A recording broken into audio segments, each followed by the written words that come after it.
जय बिहार और नमस्कार मेरे सातवें चरण के सारे शिक्षक शिक्षिकाओं भाभी।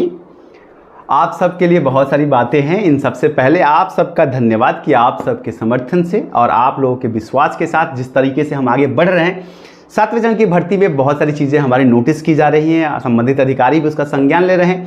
अगर आप सबको याद हो तो मैंने 4-5 दिन पहले एक वीडियो बनाई थी जिसमें मैंने आपको बताया था कि निकाय जो हैं वो मनमानी कर रही हैं, सीटों की संख्या नहीं दे रही हैं, साथ ही कोविड में बहुत सारे शिक्षकों की मृत्यु हो गई है, फिर भी उसके बाद भी पद जो है वो रिक्तियां पूरी तरीके से नहीं आ रही हैं। महिलाओं के वर्गीकरण को लेकर के भी मैंने आप सब कहा था और मैंने कहा था कि इस बातों को, इन सारे बातों को संबंधित विभागों तक पहुंचाएंगे अगर आप सबका समर्थन रहेगा।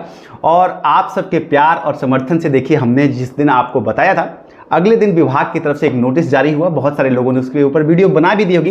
क्रेडिट लेने के लिए मैं आप सबके बीच में नहीं आ सकता, कोई ना कोई जेन्युइन इन्फॉर्मेशन होनी चाहिए, नहीं मैं क्रेडिट लेने आ सकता था। पर फाइनली विभाग ने भी अपनी तरफ से नोटिस जो है क्लियर कट दे दिया है और निकायों को अच्छी तरीके से लताड़ भी लगाई है और ऑर्डर भी दिया है। सारे एडीएम चाहे संबंधित जो भी अधिकारी हैं, डीएम, एडीएम, एडीओ, सबको जो है एक तरीके से एक लेटर लिख के विभाग ने भेजा है। और ये आप सबकी जीत है, आप सबके प्यार और सम्मान की जीत है। आप सबने अपने भाई को इस लायक बनाया है कि हमारी बातें वहाँ तक पहुँच पाती हैं। इस सब के लिए आप सबका बहुत बहुत धन्यवाद। और एक और चीज़, प्यार ऐसे ही बरसाते रहिए। चैनल पे नए हैं तो सब्सक्राइब करके बेल आइकन दबा के रखिए। आपका साथ ही हमें मजबूत करता है। ट्विटर पे हमसे जुड़ के रहिए ताकि जब भी आगे भी आपको ज़रूरत पड़े तो हम भी उसी प्यार से आपके साथ आएँ जिस प्यार से आप हमें अपने साथ रखना चाहते हैं। तो अब ये जो पत्र है वो आप लोगों ने देख लिया होगा, अगर नहीं देखा होगा तो मैं आपको बता देता हूँ कि पत्र जो है, जस्ट अ मिनट, आप पत्र देखेंगे ना तो आपको पता है कि निदेशक प्राथमिक शिक्षा की तरफ से प्राइमरी टीचर के लिए ही हमने ये मामला उठाया था कि नियोजन में बातें नहीं आ रही हैं। रवि प्रकाश सर ने सीधा सभी जिला शिक्षा पदाधिकारियों को और सभी जिला कार्यक्रम पदाधिकारी को, स्थापित को, सबको ये पत्र लिखा है कि भाई जो भी है पंचायती राज संस्थान के निकाय संगठन प्राथमिक एवं मूल कोटि के स्नातक कोटि के शिक्षक को उपलब्ध रिक्त पदों की गणना के संबंध में। तो उसमें ये सारी बातें हमारी जो हैं ऑनरेबल रवि प्रकाश सर ने जो है उसको लिख लिया है और बाकायदा एक ऑर्डर पास कर दिया है, एक दे दिया है सीधा सीधा कि भैया ये चीज़ें हैं, आप लोग ये गड़बड़ी नहीं कर सकते हैं, सीटों की संख्या प्रॉपर दीजिए, हर सीट की संख्या आपको सही देनी पड़ेगी। तो इसके लिए सर का भी बहुत बहुत धन्यवाद कि सर आप इतने एक्टिव हैं और हर जगह आप देख रहे हैं चीज़ों को और संज्ञान में ले रहे हैं। और ये साथियों, ये सिर्फ और सिर्फ आपका प्यार ही है जो आपके भाई को इतना प्रेरित करता है। अब देखिए, ये चीज़ तो हो गई, ये मान के चलिए कि कहीं ना कहीं, अब फिर भी मैं कह रहा हूं कि अगर अभी भी कहीं भी कोई निकाय आपकी नज़र में गड़बड़ी कर रही है, सीधा आप मुझे ट्विटर पे टैग कीजिए, मैं उसको जो है कैरी फॉरवर्ड करूंगा संबंधित विभाग को, संबंधित जिले के डीएम को, और जहां भी करना होगा। क्योंकि हमारा ये प्रयास हमेशा से रहा है कि ज़्यादा से ज़्यादा साथी शिक्षक बने, भर्तियाँ पूर्ण संख्या में आए और सबको सीट मिले। तो ये तो आपने देख लिया, प्रत्यक्षम किम प्रमाणम। तो हो सकता है कि कुछ साथी जो मुझसे आज तक ये सोचते हो तो यार कितने प्रमाण दें, बातें पहुंच जाती हैं। चलिए, अब एक दूसरी महत्वपूर्ण चीज़ आ रही है कि नियमों में, नियमावली में संशोधन 2020, 2021, 2022। देखो, एक फैक्ट बताते हैं, लोग चाहे कुछ भी कह लें, कुछ भी कह लें। हमारी बात हो रही थी, संबंधित अधिकारियों से भी बात हुई इस मामले में। एक चीज़ बताएं, नियमावली अभी भी पूर्ण रूप से डिस्कस नहीं की गई और 26 जुलाई के बाद 27 से लेकर के 1 अगस्त के बीच में आपको नोटिफिकेशन आने के चांसेस हैं। मतलब फर्स्ट वीक ऑफ अगस्त में प्राथमिक की नोटिफिकेशन आने के। इसमें एक फाइनल 2 मुद्दे हैं जो अभी भी बचे हुए हैं, जैसे डोमिसाइल के साथ क्या 10% छोड़ना है या नहीं छोड़ना है, ये एक मुद्दा है क्योंकि इसमें एक कॉन्स्टिट्यूशनल बैरियर है।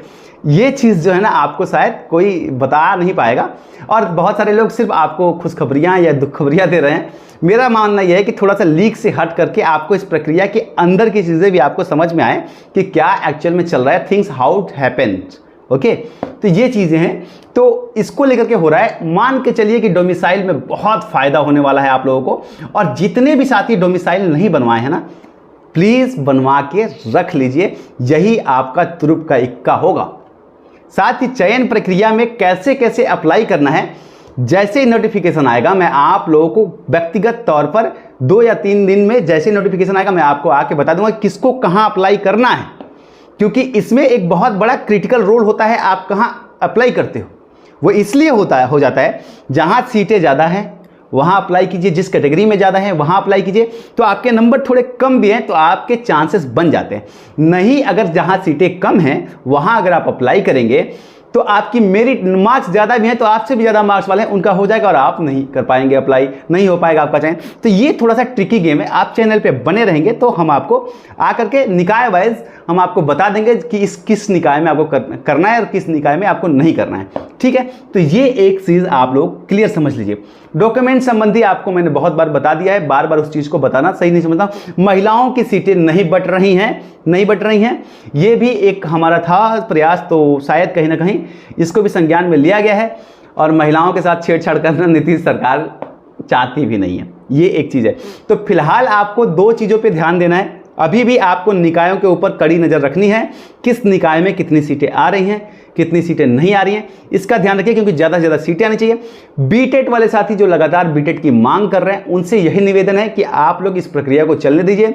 8वीं चरण के लिए भी हम आपके साथ जुड़ेंगे, प्रयास करेंगे, जितना हो सकता है, जितनी लड़ाई लड़नी है लड़े जाएगी। और आप तब तक बीटेट अगर आपका हो जाता है तो आप उसके लिए एलिजिबल है। नहीं, थोड़ी सी मेहनत कर लीजिए, सीटेट की तैयारी कर लीजिए। सीटेट का आपको पता है कि अभी होने भी वाला है, तो आप सीटेट दे लीजिए, आप एलिजिबल हो जाएंगे फिर से शिक्षक के लिए। इसलिए क्योंकि किसी भी प्रक्रिया को रोक करके आपको कुछ नहीं मिलेगा, कुछ भी हासिल नहीं कर पाएंगे आप। इसलिए साथियों, आप सबसे सिर्फ ये कहना चाहता हूं कि जो भी प्रक्रिया आ रही है आप उनका सहयोग कीजिए। आज आप हमारा सहयोग करेंगे, इन बच्चों का सहयोग करेंगे, कल ये आपका भी सहयोग करेंगे। वरना डिवाइड एंड रूल अंग्रेज चलाए गए थे, उसके बाद हमारी सरकारें चलाती आ रही हैं। आप लोग गड़बड़ी करेंगे, प्रक्रिया रुक जाएगी। जैसे आपको पता है कि 8वीं, इसके बाद 8वीं, 10वीं, 12वीं सुपर टेट की वजह से निलंबित हो गई हैं ये प्रक्रियाएं। और अब जब तक सुपर टेट हो जाएगा, फिर उसका एग्ज़ाम हो जाएगा, फिर रिजल्ट आ जाएगा, तब जाकर के ये चीज़ें होंगी। तो कहीं ना कहीं नुकसान तो इसमें किसी न किसी का तो हो ही रहा है। खैर, सुपर टेट का ऑप्शन भी कोई दूसरा नहीं है, इसलिए से मैं गलत नहीं मानता हूँ कि सरकार की जिम्मेदारी भी थी, लेकिन आपके पास ऑप्शन है साथियों। और प्राथमिक की भर्ती जो है उसको पूरी करवाने में आप सभी सहयोग कीजिए, ये बच्चे आपका भी सहयोग करेंगे। तो ये सारी चीज़ें थी। बाकी आपका कोई प्रॉब्लम होगा तो आप मुझे कमेंट सेक्शन में पूछ सकते हैं या फिर ट्विटर पर टैग कर लीजिएगा। मैं उम्मीद करता हूं कि आप लोगों को मैं बता भी दूंगा और उम्मीद करता हूं कि मेरे द्वारा दी हुई जानकारी से अब मैं भी आपको सीटों की संख्या, ये वो, सो एंड सो, ऐसा वैसा बता सकता हूँ। कोई फ़ायदा नहीं है, ये सारी चीज़ें बहुत सारे लोग आपको बता रहे हैं। मेरा काम यह है कि एक्चुअल में लीग से हटकर जो इन्फॉर्मेशन आती हैं वो मैं आप तक पहुंचा दूं, और यही प्रयास मैं लगातार करता जा रहा हूं। ठीक है, मिलता हूं अगली अपडेट के साथ, तब तक के लिए प्रणाम, जय बिहार। और सब्सक्राइब तो कर ही लेना साथियों।